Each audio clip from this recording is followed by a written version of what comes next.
দেখো ভিউয়ার্স, আজকে খুব ইন্টারেস্টিং একটা বিষয় নিয়ে তোমাদের সাথে আলোচনা করতে চলেছি। এইটুকুই বাকি ছিল, এর জন্য আমরা টার্ম ব্যবহার করব কি, that's all that was left to. আমার এইটুকুই কেনার বাকি ছিল, that's all that was left to by.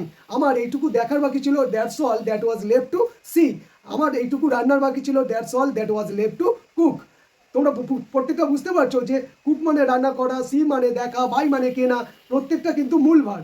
তাহলে that's all that was left টুর পরে আমরা কি করছি, ভার্বের বেস ফর্মটা ব্যবহার করছি। ওকে, আমার এইটুকু পড়ার বাকি ছিল, আমি কিভাবে বলবো, that's all that was left to read. আমার এইটুকু লেখার বাকি ছিল, that's all that was left two right. এবারে দেখো, আমার এইটুকু এই যে ওয়াচ করা বাকি ছিল, that's all that was left to watch. Okay, এইভাবে তোমরা কি করতে পারো, হাজারো সেন্টেন্স বানিয়ে নিতে পারো। আশা করি তোমরা বুঝতে পেরেছো।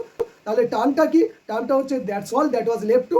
বাংলাটা কি, বাংলাটা হচ্ছে এইটুকুই বাকি ছিল, যে ক্ষেত্রে বসাবে আর শেষে কি করবে, একদম ভার্বটাকে মূল ফর্মে বসিয়ে দেবে, দিলেই কিন্তু তোমার সেন্টেন্স কমপ্লিট হয়ে যাবে। If you find this video interesting and informative, don't forget to subscribe our channel. Till then, take care of yourself.